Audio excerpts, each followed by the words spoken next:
प्रधानमंत्री नरेंद्र मोदी ने उज्जैन में महाकाल कॉरिडोर के पहले फेज का उद्घाटन किया। प्रधानमंत्री ने बटन दबाकर भव्य महाकाल लोक का उद्घाटन किया। इससे पहले प्रधानमंत्री नरेंद्र मोदी ने महाकाल मंदिर में पूजा अर्चना की। महाकाल कॉरिडोर के दूसरे चरण पर पहले से ही काम चल रहा है। जून 2023 तक पूरी परियोजना को पूरा किया जाना है। महाकाल कॉरिडोर के उद्घाटन के बाद प्रधानमंत्री नरेंद्र मोदी ने जनसभा को संबोधित किया। इस दौरान प्रधानमंत्री ने कहा कि उज्जैन भारत की भव्यता के नए कालखंड का उद्घोष कर रहा है।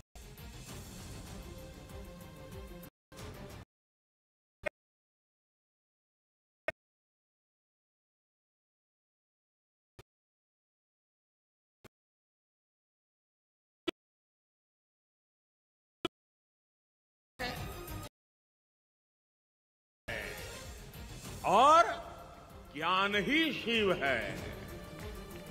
शिव के दर्शन में ही ब्रह्मांड का सर्वोच्च दर्शन है और दर्शन ही शिव का दर्शन है। इसलिए मैं मानता हूं हमारे ज्योतिर्लिंगों का ये विकास भारत की आध्यात्मिक ज्योति का विकास है। खबर बिहार के खगड़िया से लेते हैं, जहां पर पुलिस ने खराब टेलीविजन में छुपाकर ले जाई जा रही शराब को जब्त कर लिया। शराब की बोतलों को दिल्ली से बेगूसराय ले जाया जा रहा था, जिसकी सूचना पहले उत्पाद विभाग की टीम को मिल चुकी थी। लेकिन जैसे ही चेक पोस्ट से एक ऑटो गुजरा, पुलिस ने जांच पड़ताल की, जिसके बाद एक टेलीविजन के अंदर से 20 लीटर शराब बरामद की गई। इस मामले में पुलिस ने शराब तस्कर के खिलाफ केस दर्ज करने के बाद उसे गिरफ्तार कर लिया। बताया गया कि बिहार में शराबबंदी के बीच तस्कर नए नए तरीके खोज रहे हैं ताकि पुलिस को चकमा दिया जा सके।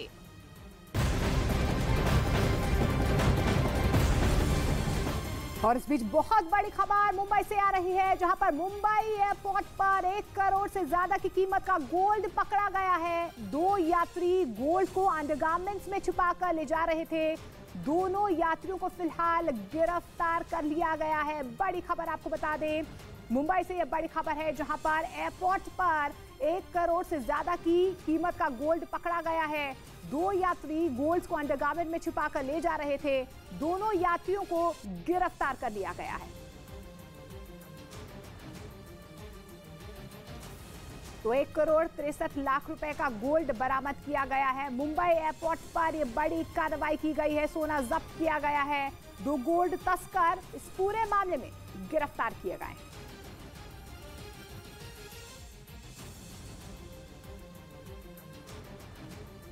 यूक्रेन की सेना ने अपनी ताकत को और धार देना शुरू कर दिया है। उसने बेलारूस को जवाब देने के लिए उसकी सीमा के पास ही जोरदार मिलिट्री ड्रिल की।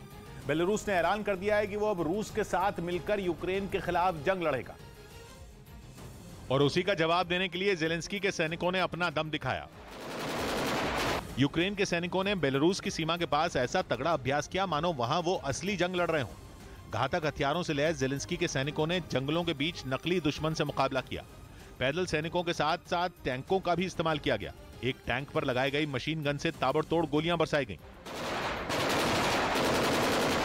यूक्रेन ने दावा किया कि बेलारूस ने सीमा पर अगर कोई गलत हरकत की तो उसे करारा जवाब दिया जाएगा। और इसके लिए उसकी सेना ने बेलारूस की सीमा के पास तैयारी शुरू भी कर दी है। इस तैयारी के लिए यूक्रेन ने सीमा पर स्पेशल ऑपरेशन जोन बनाए, जहां उसके सैनिक दिन रात बेलारूस की सेना को जवाब देने के अभ्यास में जुटे हुए हैं। यूक्रेन के मुताबिक लुकाशेंको के पुतिन के साथ जंग में उतरने से उसके ऊपर खतरा बढ़ गया है, जिससे निपटने के लिए उसके जवान तैयारी कर रहे हैं।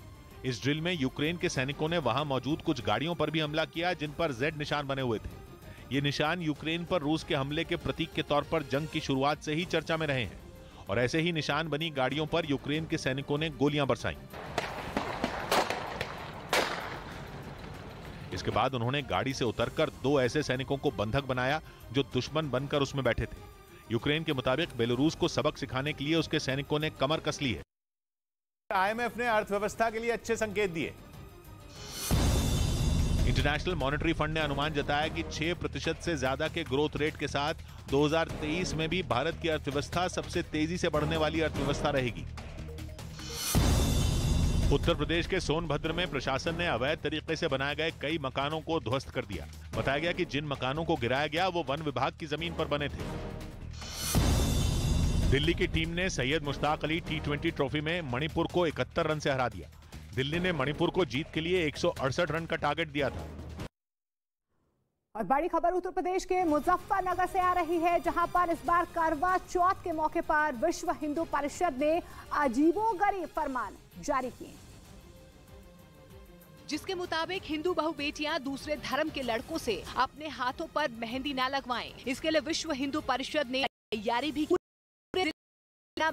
सेंटर बनाए गए हैं, जहां महिलाएं और लड़कियां आकर अपने हाथों में मेहंदी लगवा सकती हैं। हिंदू संगठनों का दावा है कि दूसरे समुदाय के लोगों से हाथ में मेहंदी लगवाने की वजह से लव जिहाद की घटनाएं बढ़ी हैं। इसे रोकने के लिए मेहंदी सेंटर बनाए गए। वहीं अखिल भारत हिंदू महासभा के कार्यकर्ताओं ने चेतावनी दी है कि करवा चौथ पर अगर दूसरे समुदाय के लोग हिंदू महिलाओं और लड़कियों को मेहंदी लगाते दिखे तो वो सबक सिखाएंगे। इस पर नजर रखने के लिए बजरंग दल ने 8 लोगों की एक टीम बनाई, जो बाजार में घूम रही है और मेहंदी लगाने वालों के पहचान पत्र की जांच की जा रही है। इस बार बजरंग दल ने ये पहला प्रयास है कि हमारी ही बच्चियां मेहंदी लगाएं और हमारे पैसा हमारे ही समाज में रहे।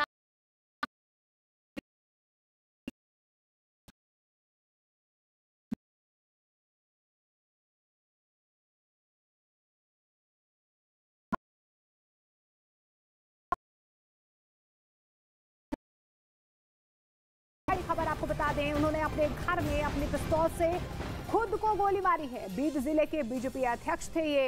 आत्महत्या की वजह का अभी तक खुलासा नहीं हो पाया है। फिलहाल पुलिस मामले की जांच में जुट गई है। तो बड़ी खबर आपको बता दें, बीड में बीजेपी नेता ने आत्महत्या की, अपने घर में पिस्तौल से खुद को गोली मारी है। इस बीच दावा है कि रूस से लड़ने की तैयारी में लगे नेटो के अंदर ही अब बहुत बड़ी जंग छिड़ने वाली है। स्वीडन की एक न्यूज वेबसाइट नॉर्डिक मॉनिटर ने खबर छापी है कि नेटो के सदस्य तुर्की के उसके दूसरे सदस्य ग्रीस पर टॉप सीक्रेट हमले की पूरी प्लानिंग कर ली। इस हमले को अंजाम देने के लिए तुर्की की इंटेलिजेंस एजेंसी की एक बेहद सीक्रेट यूनिट पूरी तरह तैयार बैठी है। इंतजार है तो बस राष्ट्रपति रेजिप तायिप एर्दोआन के एक इशारे का कि कब वो कमांड दें और पड़ोसी ग्रीस को दहला दिया जाए। तुर्की का प्लान भी बिल्कुल फूल प्रूफ है। वो बहुत शातिर तरीके से खेल रहा है, क्योंकि एर्दोआन ने अपने देश की खुफिया एजेंसी MI6 की उस यूनिट को ग्रीस को ठिकाने लगाने का जिम्मा सौंपा है, जिसके वजूद को तुर्की ने आज तक माना ही नहीं है। मकसद बिल्कुल साफ है, तुर्की ग्रीस का काम भी तमाम कर देगा और फिर पल्ला भी झाड़ लेगा कि यूनिट से तो उसका कोई लेना देना ही नहीं है।